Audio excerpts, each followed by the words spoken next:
Welcome to everyone. I am Neeta Jaiswal, MSc 4th in Zoology. Today I will discuss about my presentation topic, Physiology of Sport Person, Paper 2nd, Environmental Physiology. जैसे कि हम सब जानते हैं, जो sport person होते हैं वो पहले तो कॉमन पर्सन की तरह ही रहते हैं। तो जब एक कॉमन पर्सन को अपने बॉडी को स्पोर्ट पर्सन के रूप में डेवलप करना रहता है तो उनको फिजिकली और मेंटली फिटनेस बहुत इंपॉर्टेंट होता है। इसके साथ साथ प्रॉपर जो बैलेंस डाइट है, न्यूट्रिशन है और एक्सरसाइज है, इनका भी बहुत बड़ा रोल रहता है। तो इस हम प्रेजेंटेशन के द्वारा देखेंगे कि एक स्पोर्ट पर्सन की लाइफ में एक्सरसाइज, न्यूट्रिशन का क्या रोल होता है और उनका जो बॉडी सिस्टम है, उनका जो फिजियोलॉजी है वो कॉमन पर्सन से कैसे डिफरेंट है। फिजियोलॉजी, अगर फिजियोलॉजी की बात करें तो जो हमारा लिविंग ऑर्गन है वो प्रॉपर्ली कैसे फंक्शन कर रहे हैं, वही फिजियोलॉजी है। बायोलॉजी की वह ब्रांच जिनके अंतर्गत हमारी लिविंग प्रोसेसिंग, जो लाइफ प्रोसेसिंग लिविंग मैटर है, लाइक ऑर्गन, टिश्यू, सेल, इनमें कुछ फिजिकली एंड केमिकली जो है फिनोमेना होते रहते हैं और ये जो लिविंग ऑर्गन है, लिविंग मैटर है, वो प्रॉपर्ली फंक्शन करते रहते हैं, जिनमें long term and short term effect of body condition भी देखने को मिलता है। ये हुआ फिजियोलॉजी। अब हम स्पोर्ट फिजियोलॉजी की बात करें तो स्पोर्ट्स मीन्स गेम या पर्टिकुलर एक्टिविटी ही नहीं, बल्कि हमारे जो लाइफ में डेली एक्टिविटी, डेली रूटीन, ये सब जो चल रहा है ये भी इनके अंदर में इंक्लूड होता है। और अगर हम फिजियोलॉजी की बात करें तो जैसे मैंने बताया कि जो लाइफ प्रोसेसिंग लिविंग मैटर वो प्रॉपर्ली फंक्शन कर रहे हैं। लेकिन अगर हम स्पोर्ट की फिजियोलॉजी की बात करें, एक स्पोर्ट पर्सन की फिजियोलॉजी की बात करें तो उनकी लाइफ में एक्सरसाइज का बहुत बड़ा रोल रहता है। तो एक्सरसाइज के प्रभाव से उनका बॉडी सिस्टम कैसे वर्क कर रहा है और हमारे सिस्टम से उनका बॉडी सिस्टम कैसे डिफरेंट है, इस पूरे लेक्चर के द्वारा हम उसको समझेंगे। अब हम शॉर्टली स्पोर्ट फिजियोलॉजी की बात करें तो फिजिकल एजुकेशन, फिटनेस, एथलीट में होने वाले प्रोग्राम, इन सबको सिंपल शब्दों में स्पोर्ट फिजियोलॉजी कहेंगे। और उनमें जो फिटनेस है वो 2 टाइप्स के होते हैं। फर्स्ट है फिजिकल फिटनेस। फिजिकल फिटनेस में अगर हम बात करें तो जो स्पोर्ट पर्सन होते हैं वो एक्सटर्नली रूप से कितने फिट है ये इंपॉर्टेंट नहीं होता है, बल्कि वो इंटरनली कितने फिट है ये इंपॉर्टेंट होता है। क्योंकि अगर वो इंटरनली फिजिकली रूप से अगर वो फिट रहेंगे तो उनका जो बॉडी का सिस्टम है वो प्रॉपर्ली फंक्शन करेंगे। और एक स्पोर्ट पर्सन को पूरे खेल के दौरान क्या चाहिए, एनर्जी चाहिए। तो जब उनका बॉडी का सिस्टम प्रॉपर्ली वर्क करेगा तभी उनको इमरजेंसी सिचुएशन में रिस्पॉन्स के फॉर्म में एनर्जी जो है मिल सकता है। इस तरह से बॉडी सिस्टम का एफिशिएंटली वर्क करना ही फिज़िकल फिटनेस है। एक स्पोर्ट पर्सन के लाइफ में जो स्ट्रेंथ है, पावर है, स्पीड है, ये सब जो इम्पॉर्टेंट कैरेक्टरिस्टिक है, इनको वो फिज़िकल फिटनेस के द्वारा इम्प्रूव कर सकते हैं। और फिज़िकल फिटनेस को वो कैसे इम्प्रूव कर सकते हैं, तो इसको स्ट्रॉन्ग करने के लिए एक्सरसाइज एक बेस्ट वे होता है। सेकंड है मेंटल फिटनेस। मेंटल फिटनेस की अगर बात करें तो जो स्पोर्ट पर्सन होते हैं उनके लाइफ में कॉमन जो पर्सन होते हैं उनके लाइफ की तुलना में बहुत ज़्यादा चैलेंजेस है, गोल्स होते हैं, गोल्स को अचीव करने को लेकर और अदर कुछ भी प्रॉब्लम हो सकते हैं, जिनके कारण उनको मेंटली रूप से फ्री रहना, रिलैक्स रहना, रिलैक्स रहना इम्पॉर्टेंट होता है। तो मेंटली फिटनेस उनमें बहुत ज़रूरी होता है स्पोर्ट पर्सन में। अगर वो मेंटली फिट रहेंगे तो उनका जो बॉडी है, सोल है, हेल्थ है, ये सब भी रिलैक्स रहेंगे। वो हैप्पीनेस, अपना जो परफॉर्मेंस है उनको सही तरीके से कर सकते हैं। अगर वो मेंटली फिट नहीं है तो उनमें स्ट्रेस है, हाइपरटेंशन है, ऐसे जो कॉजेज़ हैं, प्रॉब्लम है, ये देखने को मिलता है और वो अपना जो स्पोर्ट्स है उनमें बेस्ट नहीं कर पाते हैं। तो मेंटली फिट रहने के लिए उनको योगा और मेडिटेशन जो है ये करना चाहिए। इसके साथ साथ जो कॉमन पर्सन है उनमें भी योगा और मेडिटेशन जो है मेंटली फिटनेस के लिए बेस्ट वे होता है। इस तरह से एक्सरसाइज, मेडिटेशन, योगा, ये इसके द्वारा फिट रह सकते हैं। और न्यूट्रिशन भी एक बेस्ट वे, मतलब न्यूट्रिशन भी इनको प्रॉपर अमाउंट में चाहिए फिट रहने के लिए। टाइप ऑफ स्पोर्ट्स की बात करें तो outdoor game, indoor game, 2 types of sport होते हैं। आउटडोर गेम की बात करें तो रनिंग, वॉकिंग, हाइकिंग, साइकिलिंग, ये आउटडोर गेम है। इनके अलावा भी कुछ और आउटडोर गेम होते हैं जो हम जानते हैं। और इंडोर गेम है जैसे बास्केटबॉल है, चेस है, लूडो है, कैरम है, रैकेट है, ये सब इंडोर गेम होता है। कुछ जिम और नॉन जिम भी होते हैं जो स्पोर्ट्स के अंदर इंक्लूडेड रहते हैं। जैसे ये ट्रेडमिल है, सर्किट ट्रेनिंग है, जिम। और नॉन जिम जो है जैसे है एरोबिक डांस है, कुछ और अदर डांस है, जंप रॉप है, ये सब नॉन जिम होते हैं। अब हम एक्सरसाइज के कारण हमारे बॉडी सिस्टम में कैसे प्रभाव पड़ता है, क्या इफेक्ट पड़ता है, हमारे बॉडी सिस्टम कैसे रिस्पॉन्स करते हैं, क्या उनमें डेवलपमेंट होता है, ये सब हम इस पूरे जो सिस्टम है उनको एक एक करके देखेंगे। मस्कुलर सिस्टम फर्स्ट है। मस्कुलर सिस्टम का कनेक्शन हमारे बॉडी के अदर जो सिस्टम है like cardiovascular system, nervous system, respiratory system, digestive system, इनसे भी इनका भी जो कनेक्शन है इन सब सिस्टम से भी रहता है। यहाँ पर हम मस्कुलर सिस्टम को थोड़ा ब्रॉडली समझेंगे क्योंकि एक स्पोर्ट पर्सन की लाइफ में मस्कुलर सिस्टम का बहुत बड़ा परफॉर्मेंस रहता है। और जो अगर वो बिगनर है या फिर शुरू कर रहे हैं अपना स्पोर्ट्स, तो जो मसल्स का परफॉर्मेंस है वो प्रॉपरली सही तरीके से वर्क करना चाहिए। तो इस प्रेजेंटेशन के द्वारा हम देखते हैं स्पोर्ट पर्सन को strength, power, endurance, flexibility, speed ये सब चाहिए जिसको वो फिजिकल फिटनेस एक्सरसाइज के द्वारा इम्प्रूव कर सकते हैं। अब स्ट्रेंथ का क्या रोल है इसको हम देखते हैं। डिटरमाइंड मेनली बाय साइज, मतलब अगर स्पोर्ट पर्सन प्रॉपरली एक्सरसाइज कर रहे हैं तो उनका जो मसल्स का सेल है वो टूटते रहते हैं, यूनिफॉर्म होते रहते हैं, जिससे उनके मसल्स के साइज़ में भी इंक्रीजमेंट होती है। और ये स्ट्रेंथ जो है बेसिकली इसमें यही होता है कि जो सिंगल मैक्सिमम फोर्स के द्वारा, एफोर्ट के द्वारा मसल्स का जो साइज़ है उनमें फोर्स पड़ रहा है और मसल्स के साइज़ में जो है वो साइज़ जो है उनमें इंक्रीजमेंट हो रहा है। जो हमारा मस्कुलर सिस्टम है उनका कनेक्शन न्यूरोमस्कुलर सिस्टम से भी होता है। तो मसल्स में जो मस्कुलर फाइबर पाए जा रहे हैं, तो मस्कुलर फाइबर के साइज़ के साथ साथ जो नर्व की एबिलिटी होती है वो भी एक्टिव हो जाती है। और ये जो है स्ट्रेंथ से ही रिलेटेड होते हैं, जिनको हम एक्सरसाइज के द्वारा इनको बढ़ा सकते हैं, स्ट्रॉन्ग कर सकते हैं। मसल्स में जो मस्कुलर ग्रुप पाए जाते हैं, slow teach fibre, fast teach fibre, ये जो है मैक्सिमम फोर्स के द्वारा स्ट्रेंथ को जनरेट करते हैं। 3 to 4 kg पर centimetre of muscular cross section area द्वारा इनको हम मेज़र करते हैं। यहाँ पर कॉन्ट्रेक्टाइल स्ट्रेंथ, होल्डिंग स्ट्रेंथ के 2 टाइप होते हैं जिनका जो रेशियो है इसके सामने दिया हुआ है।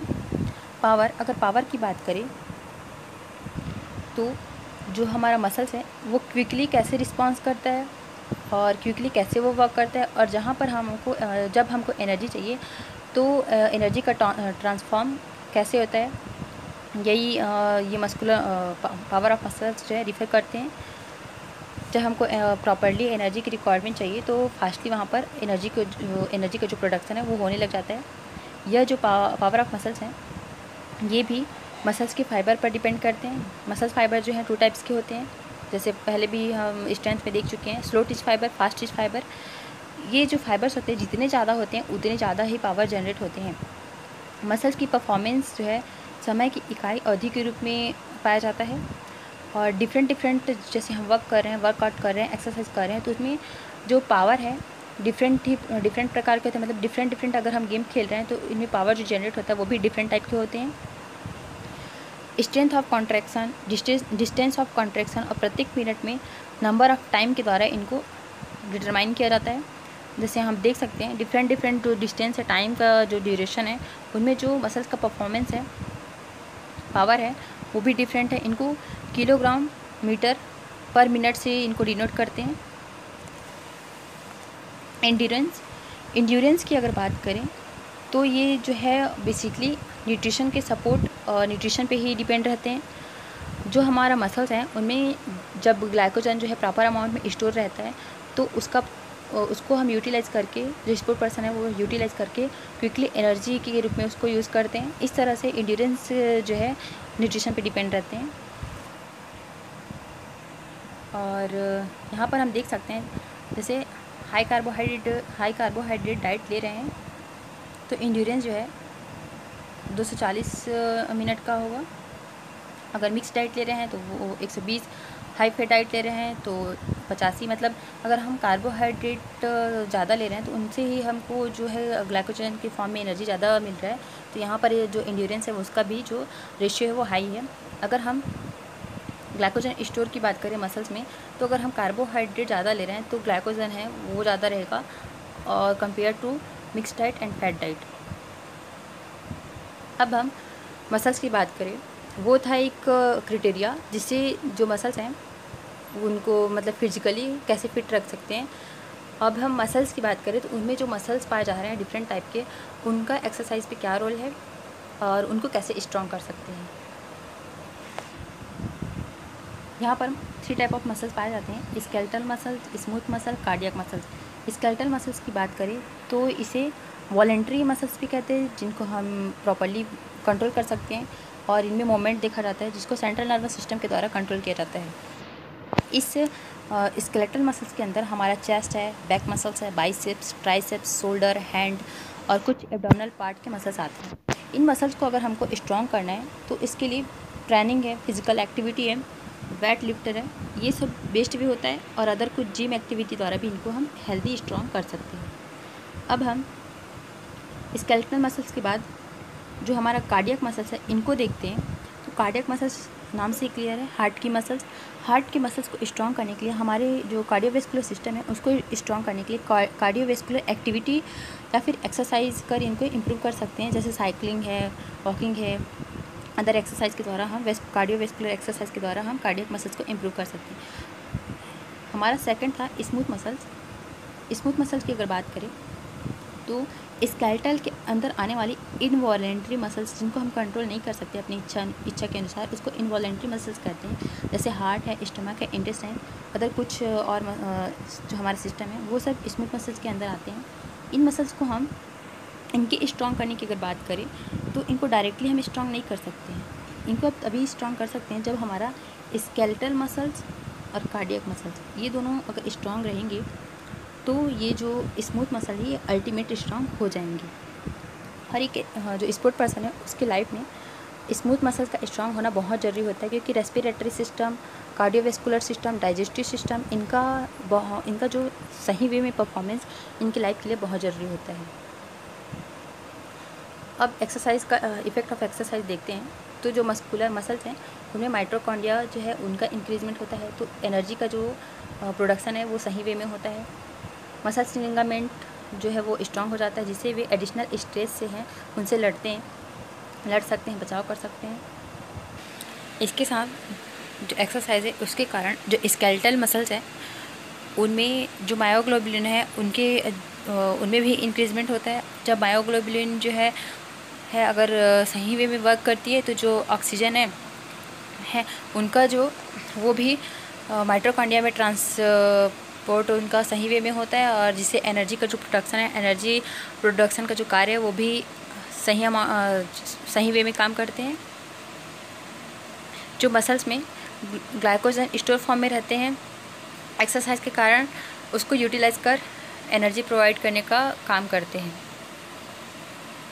कुछ और अगर हम मस्कुलर सिस्टम में चेंज की बात करें देखें तो मसल्स के साइज़ में चेंज दिखा रहता है, मसल्स के साइज में चेंज दिखा रहता है, और मसल्स में न्यू सेल बनते रहते हैं, न्यू सेल फॉर्म होते रहते हैं, जिससे उनमें जो ब्लड फ्लो है, ब्लड कैपिलरी है, उनका जो फॉर्मेशन है उनमें भी इंक्रीजमेंट देखा रहता है।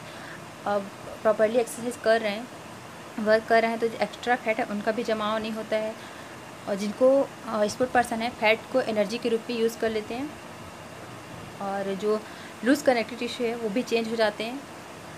मसल्स में मूवमेंट होता है वो भी इंक्रीजमेंट दिखा जाता है उनमें, वो भी इफ़िशियंटली वर्क करने लगते हैं।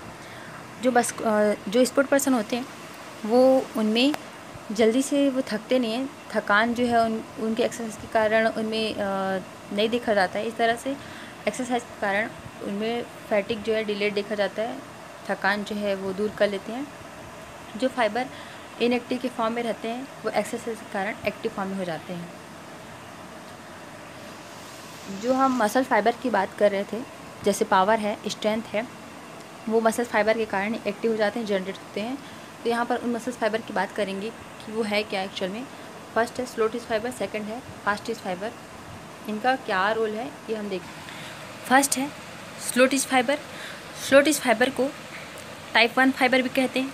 During long distance running, walking, इनमें ये सपोर्ट करते हैं। और इनमें जो स्लो टिच फाइबर है इनमें बहुत ज़्यादा मायोग्लोबुलिन, माइटोकॉन्ड्रिया इनकी संख्या बहुत ज़्यादा होती है।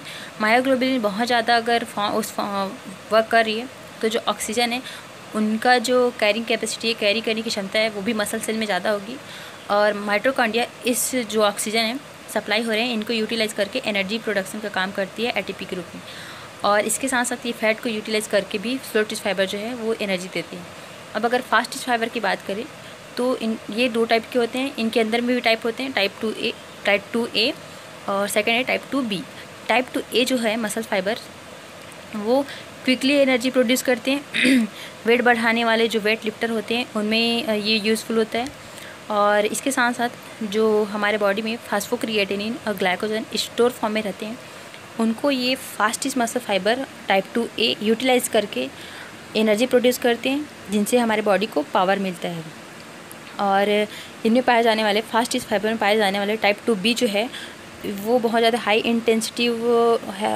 इंटेंसिटिव पावर लिफ्टिंग एक्सरसाइज में बॉडी को हेल्प करते हैं। यहाँ पर कुछ और बेसिक पॉइंट है उनको देख सकते हैं।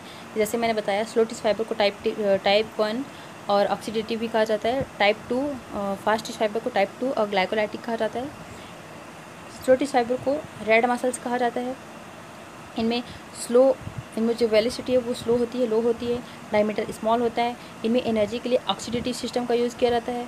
और इनमें मायोग्लोबुलिन जो है बहुत ज़्यादा मात्रा में पाया जाता है। जैसे कि मैंने पहले भी मैं बता चुकी हूँ कि बहुत ज़्यादा जो मायोग्लोबुलिन है वो फॉर्म हो रहा है और ऑक्सीजन को कैरी कर रहे हैं। और वो जो है बहुत ज़्यादा माइटोकॉन्ड्रिया भी वहाँ पर कार्यरत है जो ऑक्सीजन को यूटिलाइज़ करके एनर्जी प्रोड्यूस कर रही है। ये जो है क्विकली जो है जो थकावट है उनको रजिस्ट कर लेती है। इनका बेसिकली फंक्शन इंड्योरेंस प्रोवाइड करते हैं। मतलब ये जो फास्ट टिच फाइबर हैं ये अगर वर्क कर रहे हैं तो हमको न्यूट्रिशन भी बहुत ज़्यादा चाहिए, तभी ये फास्टली काम करेंगे और हमको क्विकली एनर्जी देंगे। और फास्ट टिच फाइबर जो है ये इनमें जो वेलोसिटी है वो फास्ट होती है, बहुत हाई होती है, डायमीटर इनका हाई होता है। ये एनर्जी प्रोडक्शन के लिए क्रिएटिनिन जो सिस्टम है, ग्लाइकोलाइटिक सिस्टम है, उनका यूज़ करते हैं। मायोग्लोबिन और माइटोकॉन्ड्रिया ये बहुत कम ही काम करते हैं। और इनके साथ साथ कैपिलरी की जो डेंसिटी है वो इनमें कम होती है। और ये जो फैटिग है उनको बहुत ही कम रजिस्ट कर पाते हैं। इनका जो फंक्शन है वो deliver power search for few second to a minute. मतलब जो हमारा स्लो टिच फाइबर है ये कुछ सेकंड में ही हमको एनर्जी देता है, लेकिन जो फास्ट टिच फाइबर है ये सेकंड टू मिनट या फिर हावर्स लग जाते हैं एनर्जी प्रोडक्शन के लिए। यहाँ पर हम रेशियो देख सकते हैं। जैसे मैं बताई कि जो स्लो टिच फाइबर है वो रनिंग है, वॉकिंग है, मैराथन है, स्विमिंग है, इनमें ये एफिशिएंटली वर्क करते हैं और हमको जो एनर्जी चाहिए वो क्विकली यहाँ पर वो प्रोड्यूस करते हैं। तो स्लो टिच फाइबर जो है मैराथन, स्विमिंग में यह बहुत ज़्यादा हाई है, फास्ट टिच फाइबर यहाँ पर कंपेयर टू कम है। लेकिन अगर वेट लिफ्टर की बात करें तो यहाँ पर फास्ट टिच फाइबर है उनका रेशियो हम देख सकते हैं वो बहुत ज़्यादा हाई है। मतलब इस कंडीशन में फास्ट टिच फाइबर जो है वो क्विकली काम करते हैं। यहाँ पर हमारा जो मस्कुलर सिस्टम है वो स्टॉप होता है। अब हम सेकंड सिस्टम की बात करते हैं, एनर्जी सिस्टम। एनर्जी सिस्टम में हम जो 3 पॉइंट है फास्फोक्रिएटिनिन सिस्टम, इसको फास्फोजन सिस्टम या फिर फास्फोक्रिएटिनिन फर्स्ट सिस्टम है, फास्फोजन सिस्टम भी कहा जाता है। Glycogen lactic acid system second है, ऑक्सीडेटिव सिस्टम थर्ड है। इनकी बात करेंगे। फर्स्ट है फास्फोजन सिस्टम। ये सिस्टम जो है जो हमारा मसल्स है उनमें एटीपी स्टोर फॉर्म में रहता है, जिसको हम एडिनोसिन ट्राइफॉस्फेट कहते हैं, जिनमें फास्फेट के 3 समूह जुड़े हुए होते हैं। जब हम एक्टिविटी करते हैं तो जो हमारा एटीपी होता है उनका ब्रेक डाउन होता है और एडिनोसिन डाइफॉस्फेट बनता है और ये फास्फेट रिलीज हो रहा है। हमको इसी सिस्टम के बारे में बात करनी है। ये हो गया फास्फोजन सिस्टम, जिससे 8 से 10 सेकेंड में हमको एनर्जी मिलता है। अब इसी सिस्टम में हमारा और इन्वॉल्व है क्रिएटिनिन सिस्टम। जो फास्फोजन है वो फास्फोक्रिएटिनिन के फॉर्म में हमारे मसल्स में रहते हैं। ये फास्फोक्रिएटिनिन जो है वो एडीपी जो एडिनोसिन डाइफॉस्फेट है उनके साथ जुड़कर एटीपी बनाने का काम करते हैं। मतलब इस सिस्टम से उनके द्वारा एटीपी का जो है रिलीजमेंट हो रहा है। हमारे बॉडी में जब हमको एनर्जी चाहिए तो एटीपी के फॉर्म में एनर्जी मिल रहा है और ये क्रिएटिनिन प्रोड्यूस कर रहे हैं। इस सिस्टम के द्वारा 5 से 7 सेकंड में हमको एनर्जी मिलता है। सेकंड हमारा सिस्टम है लैक्टोजेन लैक्टिक एसिड सिस्टम, जिसमें जो हमारे मसल्स हैं उनमें ग्लाइकोजन मसल्स में स्टोर फॉर्म में रहते हैं, जिनका अगर एक्सरसाइज के द्वारा ब्रेक डाउन होता है तो ग्लूकोज बनता है, 2 ATP रिलीज़ होता है, जिसमें से एक जो ATP है हमारा पायरुविक एसिड के साथ, सेकंड है लैक्टिक एसिड के साथ जुड़कर जो हमारा थकान है उनको दूर करते हैं। और अगर हम पायरुविक एसिड की बात करें, ATP कैसे मिलता है उसकी बात करें, तो ये पायरुविक एसिड जो है जो हमारे सेल है उनमें माइटोकॉन्ड्रिया पाया जा रहा है, उनमें क्रैब साइकिल जो चलते रहता है, इस क्रैब साइकिल के द्वारा हमको ATP मिल रहा है। मतलब जो हमारा माइटोकॉन्ड्रिया है उनमें क्रैब साइकिल जो क्रिया हो रही है उसके द्वारा 2 कार्बन डाइऑक्साइड और 42 ATP मिलता है, जिसका उपयोग हम पूरे स्पोर्ट्स के दौरान करते हैं। थर्ड है एरोबिक सिस्टम। इसको एरोबिक सिस्टम इसलिए कहा जा रहा है क्योंकि हमने जो फर्स्ट है फास्फोजेन जो सिस्टम है, सेकंड है हमारा जो ग्लाइकोजन लैक्टिक एसिड सिस्टम, उनमें ऑक्सीजन का कहीं यूज़ नहीं हो रहा था, इसलिए हमको एनएरोबिक सिस्टम कहेंगे। लेकिन ये एरोबिक सिस्टम है क्योंकि इसमें ऑक्सीजन का जो है यूज़ हो रहा है।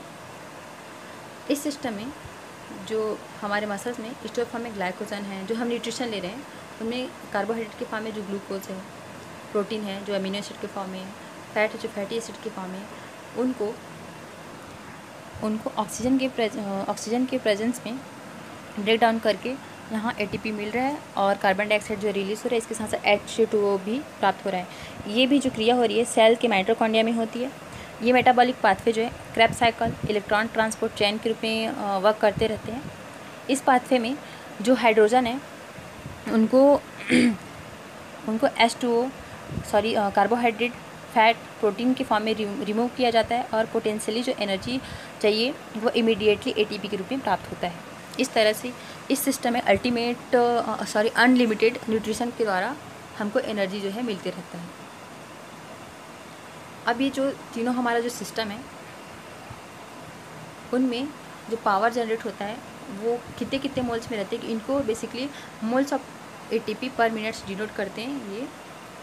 तो यहाँ पर हम रेशियो देख सकते हैं कि फास्फोजेन जो हमारे सिस्टम है उनसे 4 moles, glycogen lactic acid system है उनमें 2.5 और जो एरोबिक हमारा सिस्टम है उसमें 1 मोल मिल रहा है। मतलब हमारा जो फास्फोजेन सिस्टम है इनसे सब बहुत ज़्यादा अमाउंट में हमको पावर मिल रहा है। और हम इंड्योरेंस की बात करें तो यहाँ पर भी हम रेशियो देख सकते हैं कि तीनों सिस्टम से अलग अलग जो है रेशियो मिल रहा है। अब हम जो हमारा खेल है स्पोर्ट्स है उनमें इनके द्वारा जो प्रोड्यूस होने वाला जो एनर्जी है वो किस किस टाइप के खेल में यूज हो रहा है। जैसे अगर हम 2 सिस्टम की बात करें, phosphagen system, glycogen lactic acid system, ये जो 200 मीटर का जो मैराथन है, बास्केटबॉल है, बेसबॉल है, आइस हॉकी है, इनमें ये हेल्प करते हैं।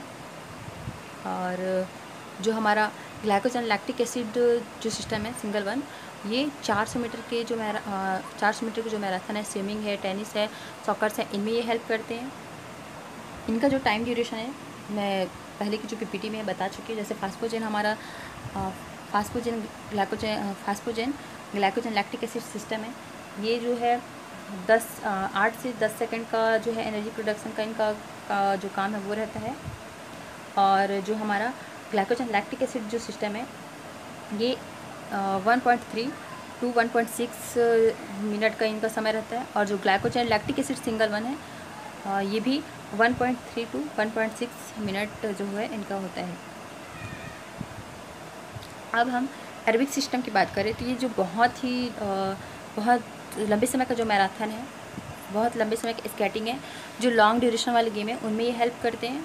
जो हमारा एरोबिक सिस्टम है इनसे जो एनर्जी मिल रहा है वो बहुत ही अनलिमिटेड होता है। जैसे हमने पहले देख चुका है, जितना ज़्यादा न्यूट्रिशन ले रहे हैं उतने ही बेस पे वो अनलिमिटेड इनसे एनर्जी मिल रहा है। इसलिए लंबे समय का जो खेल होता है उनमें एरोबिक सिस्टम यूज़फुल होता है। अब हमारा थर्ड जो सिस्टम है रेस्पिरेटरी सिस्टम जो है वो कैसे इम्प्रूव होता है इस एक्सरसाइज के द्वारा, ये हम देखते हैं। एक्सरसाइज के द्वारा जो एडिशनल ऑक्सीजन की मांग होती है वो बढ़ जाती है और जो एडिशनल कार्बन डाइऑक्साइड है उनको बाहर प्रोड्यूस किया जाता है। जो बिगनर होते हैं उनका जो ब्रीदिंग फ्रिक्वेंसी है वो डिक्रीज फॉर्म में रहता है क्योंकि जो स्टार्टिंग में जो एक्सरसाइज कर रहे हैं या फिर हम अपना एक कॉमन लाइफ ले लें, अगर हम बिगनर हैं, स्टार्टिंग में ही स्टार्ट कर रहे हैं, तो हमारी जो रेस्पिरेटरी जो रेट है वो बहुत ज़्यादा उस टाइम पे हाई होगी, क्योंकि हम एक्सरसाइज कर रहे हैं और हम बहुत जल्दी जल्दी सांस लेने लग जाते हैं। तो अगर प्रॉपरली हम कंटिन्यू एक्सरसाइज कर रहे हैं तो ये जो ब्रीदिंग फ्रिक्वेंसी है उनमें डिक्रीजमेंट देखा जाता है। और सेकंड है मैक्सिमम मिनट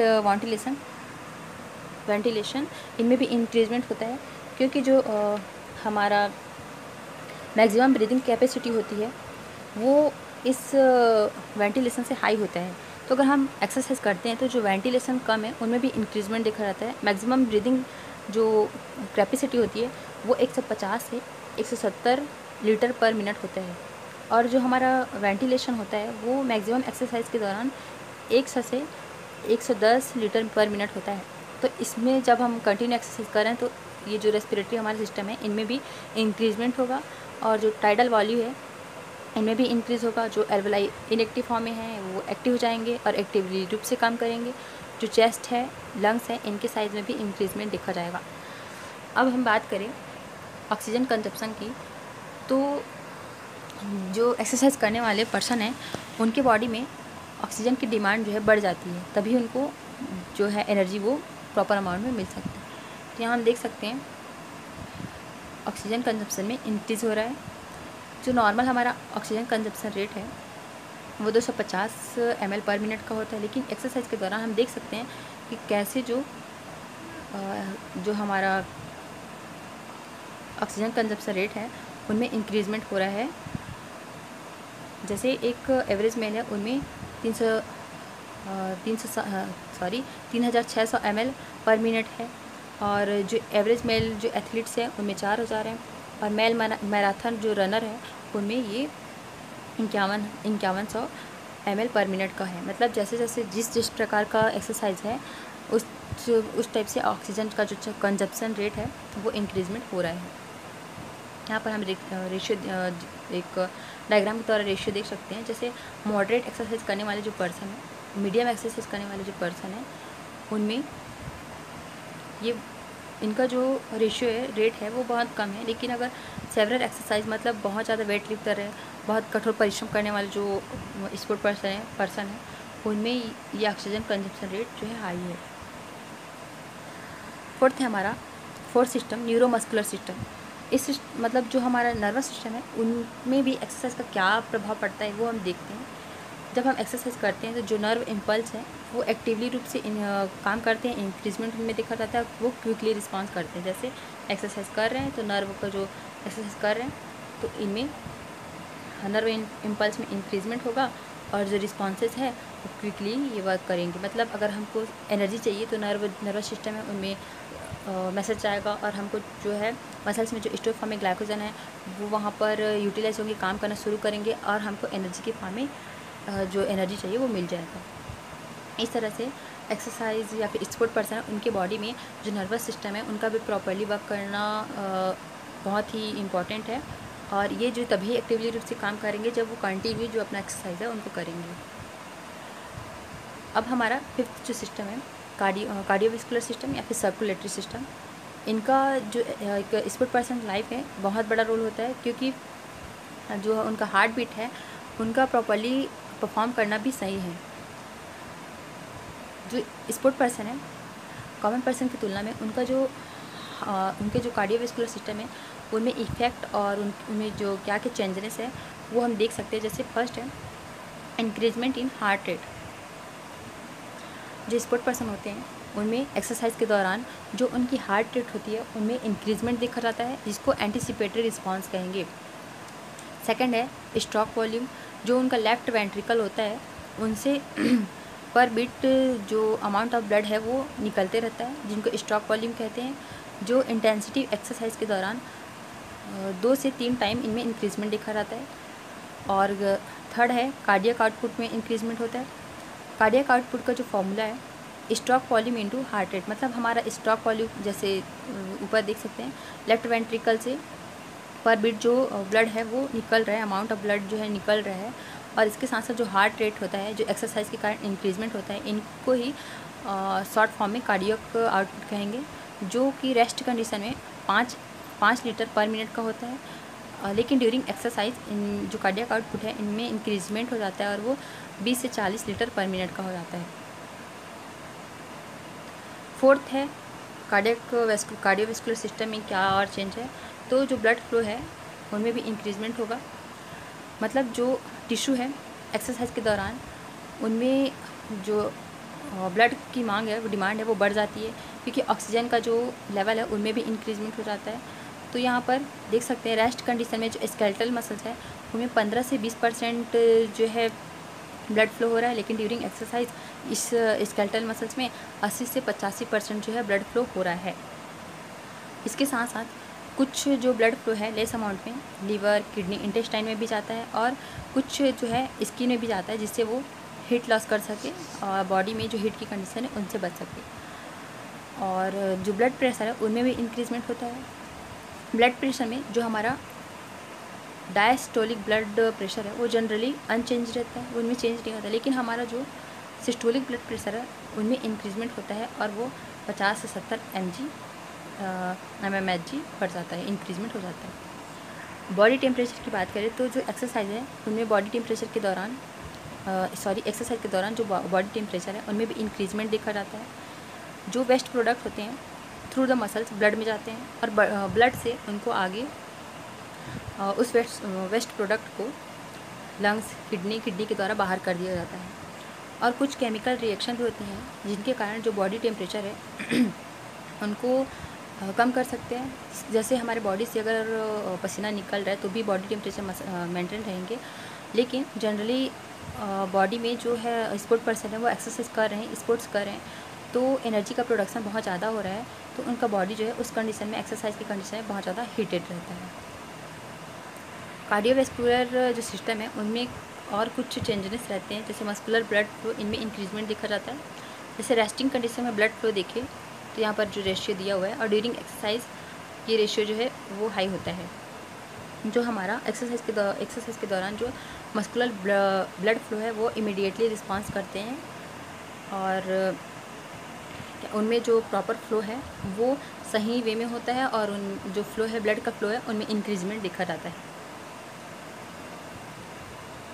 जो हमारे नॉन एथलीट्स पर्सन है, कॉमन पर्सन है और एक एथलीट है, उनका अगर स्ट्रोक वॉल्यूम और हार्ट रेट इस चार्ट के द्वारा देख सकते हैं कि जो नॉन एथलीट पर्सन है उनका स्ट्रोक वॉल्यूम 75 है, हार्ट रेट 75 है, लेकिन अगर मैराथन करने वाले जो पर्सन है उनका स्ट्रोक वॉल्यूम देखिए वो बहुत हाई होता है, हार्ट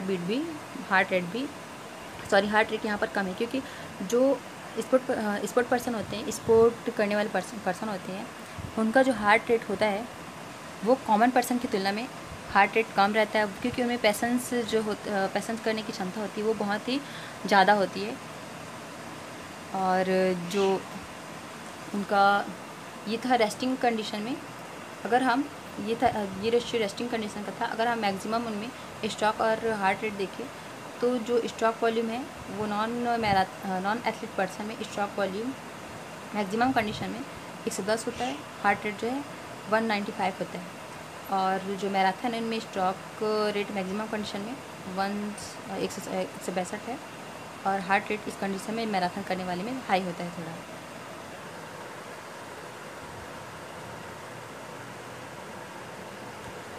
आगे हमारा सिस्टम है एंडोक्राइन ग्लैंड। एंडोक्राइन जो हमारा सिस्टम है इनमें एक्सरसाइज का क्या प्रभाव पड़ता है ये हम देखते हैं। हमारे जो एंडोक्राइन ग्लैंड है, या फिर हम स्पोर्ट पर्सन की बात करें तो उनका जो एंडोक्राइन ग्लैंड है वो एक्सरसाइज के कारण प्रॉपर वे में फंक्शन करने लग जाते हैं और फिजिकली फिटनेस के साथ साथ उनमें साइकोलॉजिकल फिटनेस भी देखा जाता है। विदाउट हार्मोन जो एक्सरसाइज है वो लिमिटेड रहता है, मतलब एक्सरसाइज करने वाले जो पर्सन है उनमें भी जो हार्मोन का लेवल है वो बैलेंस रहना बहुत ज़रूरी होता है, और एक्सरसाइज करने के कारण वो हार्मोन भी बैलेंस फॉर्म में रहता है। यहाँ पर हम देख सकते हैं कि जो मेल हार्मोन रहते हैं टेस्टोस्टेरोन, इनका क्या कंट्रीब्यूशन होता है, तो जो टेस्टोस्टेरोन होता है इनका प्रोडक्शन जो है एक्सरसाइज के दौरान बढ़ जाता है, और ये टेस्टोस्टेरोन जो है मसल्स मास और स्ट्रेंथ को बढ़ाने के लिए यूज़फुल होते हैं। स्ट्रेंथ जो जैसे पहले ही बात कर चुके हैं, मसल्स के साइज़ में इंक्रीजमेंट के लिए ये मसल मास के लिए इम्पॉर्टेंट होते हैं। सेकंड है एड्रेनालिन नॉन एपिनेफ्रिन, जो हमारे एड्रेनल ग्लैंड से सीक्रेट होने वाले हार्मोन होते हैं। ये भी स्पोर्ट्स के दौरान इनका जो रिलीजमेंट है वो ग्रेटर अमाउंट में होता है। ये जो हार्मोन होता है ये उनमें फियरलेस मतलब फियर को दूर करने में इम्पॉर्टेंट रहता है, और इसके साथ साथ एनर्जी प्रोडक्शन में भी ये हेल्प करते हैं। और जो कार्टिसोल है तीसरा कॉर्टिसोल जो हार्मोन होता है, ये जो उनके लीवर में ग्लूकोज स्टोर फॉर्म में होता है, ग्लाइकोनियोजेनेसिस प्रोसेस के द्वारा ब्रेक डाउन करके भी ये एनर्जी प्रोड्यूस करने का काम करते हैं।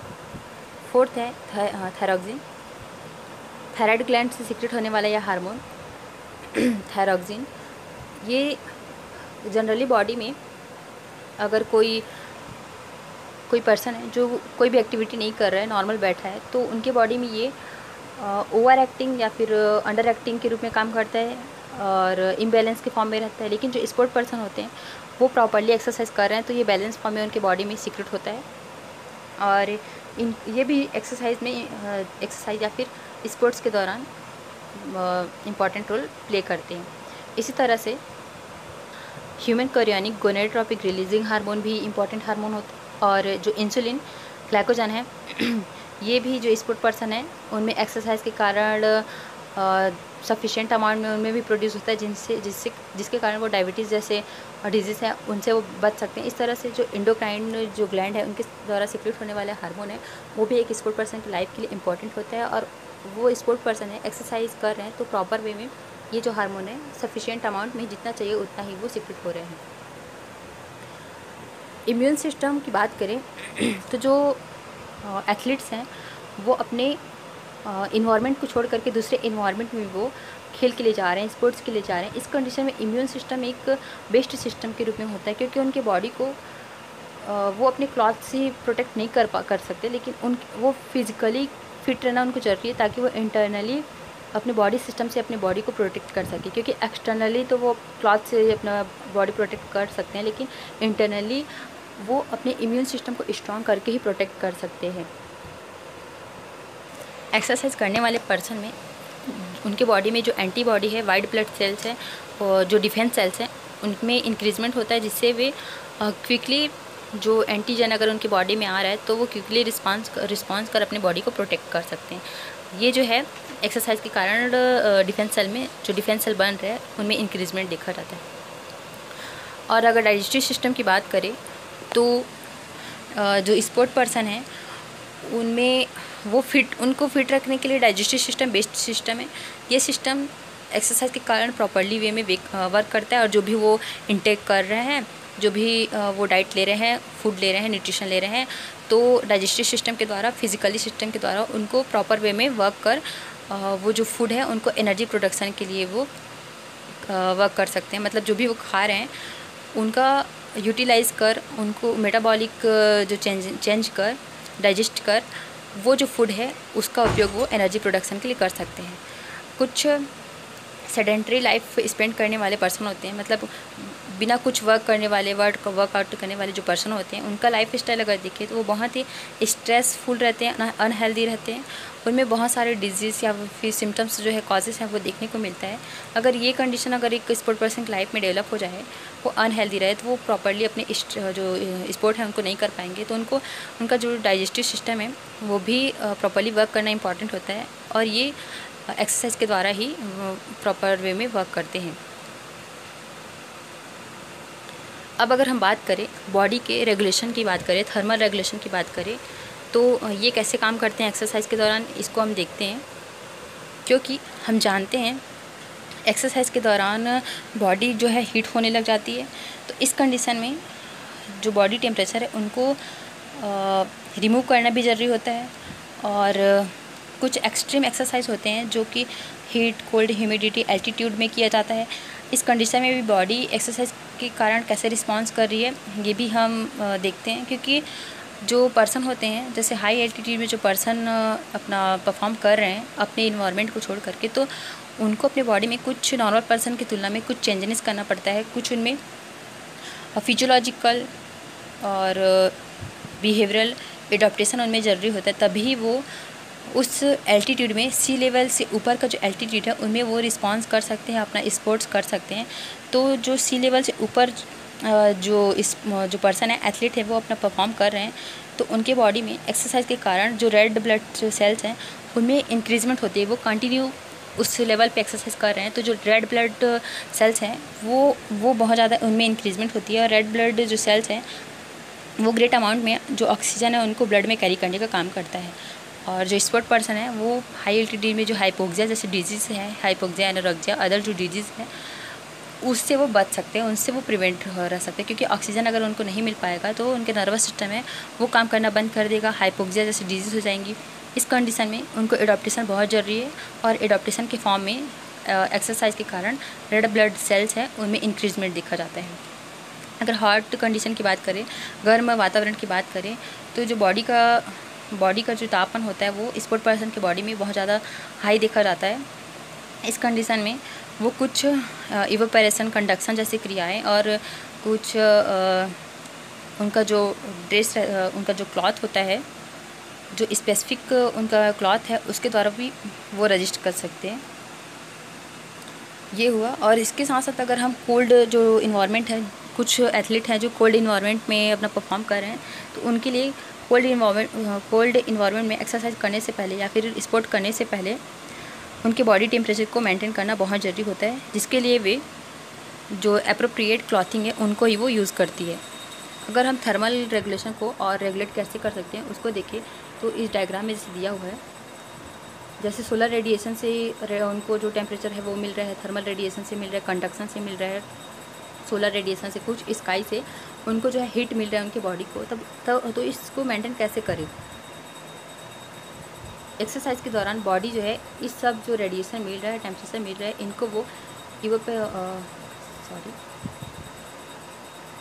इनको वो इवोपेरेशन के द्वारा मेंटेन करते हैं, कंडक्शन के द्वारा मेंटेन करते हैं, रेडिएशन के द्वारा मेंटेन कर सकते हैं। इस तरह से जो सोलर और कुछ है वो स्वेटिंग के द्वारा बाहर पसीने को वो बहा करके इस हीट को मैनेज करते हैं। जो बाहर से इनको हीट मिल रहा है उनको वो अपने बॉडी सिस्टम के द्वारा ही कंट्रोल करते हैं। अब हमारा सिस्टम वहाँ पर ख़त्म हुआ, स्टॉप हुआ। अब यहाँ पर हम देखते हैं कि जो मेल फीमेल जो जेंडर डिफरेंट है उनमें क्या क्या डिफरेंट रहता है। मेल में अपीयरेंस देखो, तो जो मेल होते हैं वो 20 से 22 ईयर में हाइट गेन करने लग जाते हैं, और जनरली मेल जो है फीमेल से टॉलर होते हैं, और फीमेल जो है 18 से 20 ईयर में हाइट जो है गेन करती है। और जो मेल होते हैं वो हैवियर होते हैं कंपेयर टू फीमेल। इनमें मेल में शॉर्ट टंग, लॉन्ग लेग्स, और जो इनका सेंट्रल ग्रेविटी होता है वो हाई होता है। और जो फीमेल होती है इनमें short limbs, upper body large होता है और सेंट्रल ग्रेविटी लो होता है। जो मेल का जॉइंट होता है वो लार्ज होता है, स्केलेटल जो है बहुत ज़्यादा होती है, और बोन्स की डेंसिटी भी बहुत अच्छी होती है।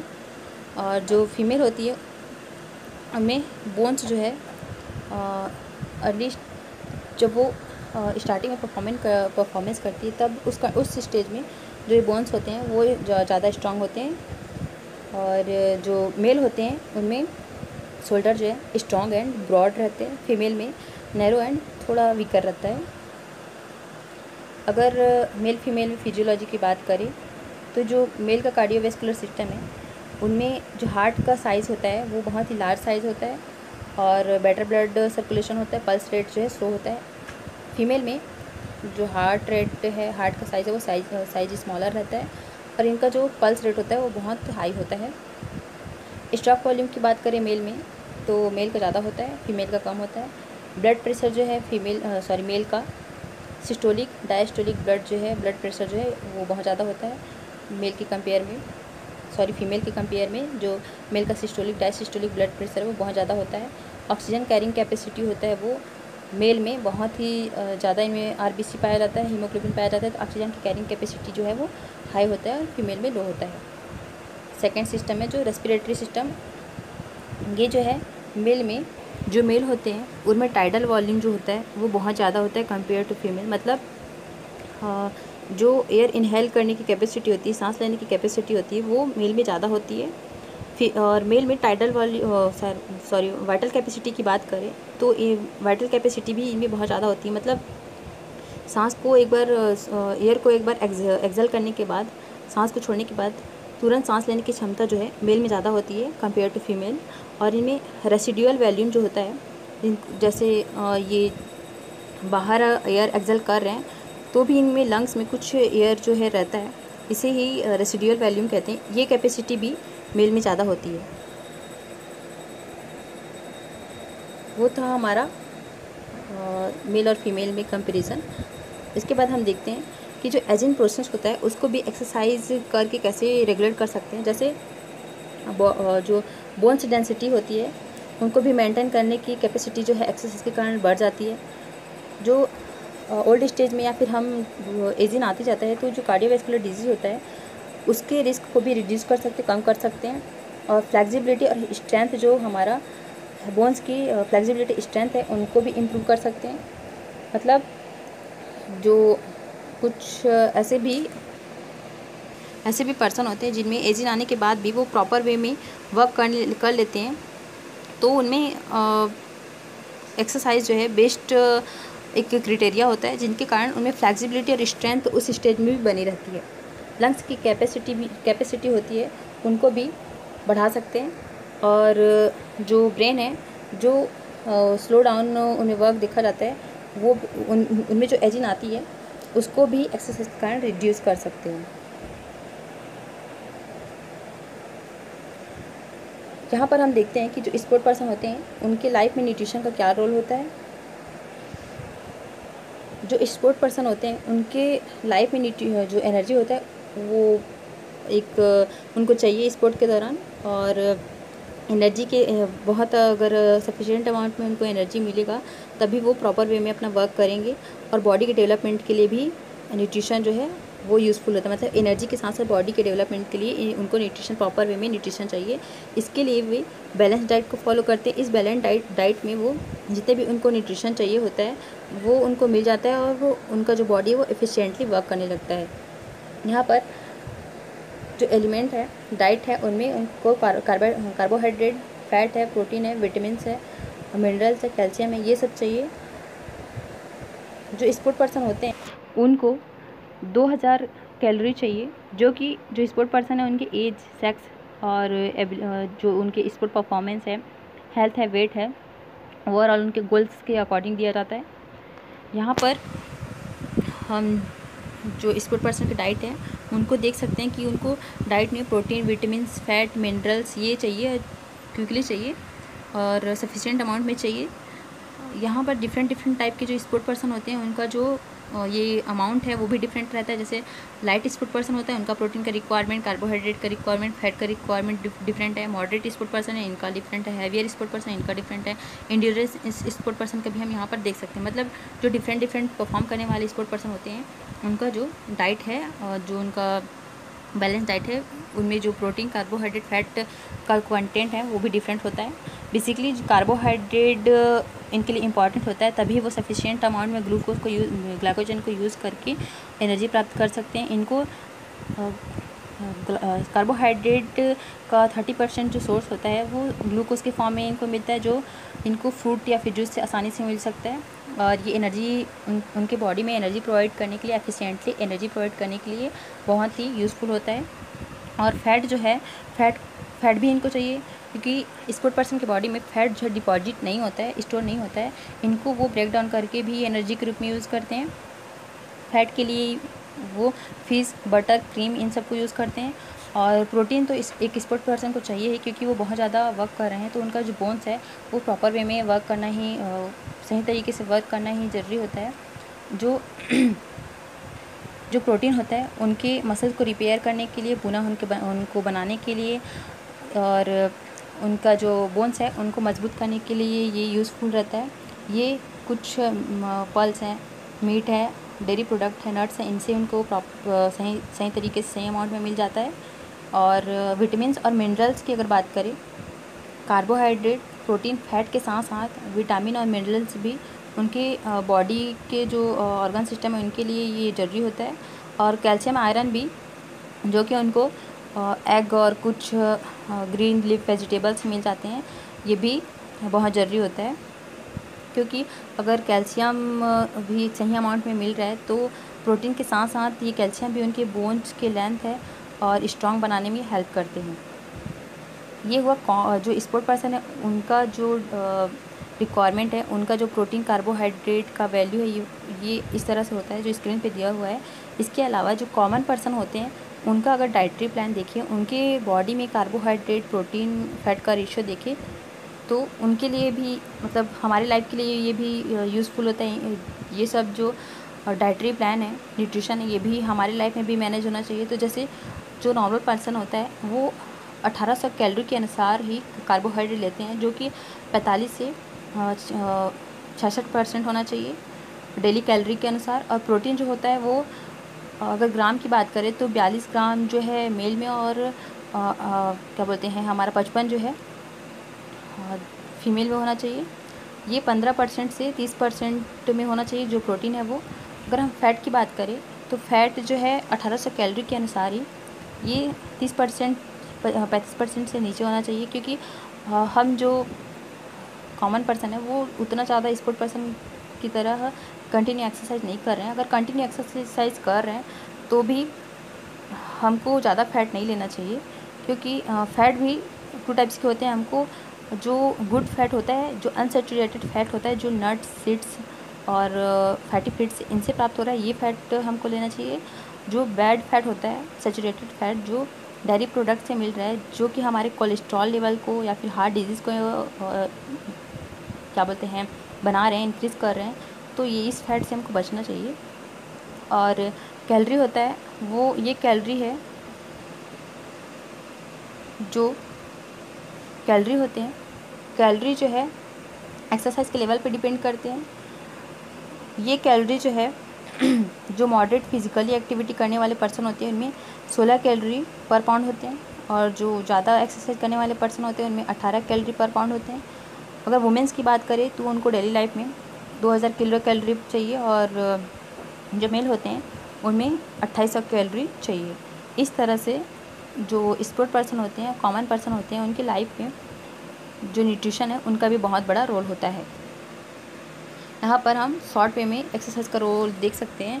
तो ये regularity, flexibility, weight control, healthy life और जो हमारे सिस्टम होते हैं उनमें भी क्या इफेक्ट पड़ता है उसके लिए, मतलब हमारे बॉडी के सिस्टम को प्रॉपर वे में वर्क कराने के लिए भी एक्सरसाइज जरूरी होता है। पॉजिटिविटी और पेशेंस में भी ये इनका योगदान होता है। इस तरह से जो स्पोर्ट पर्सन होते हैं इनके साथ साथ जो कॉमन पर्सन होते हैं उनके लाइफ के लिए भी एक्सरसाइज बहुत इंपॉर्टेंट होते हैं। प्रॉपर जो उनका न्यूट्रिशन डाइट है वो भी इम्पॉर्टेंट होता है। Thank you.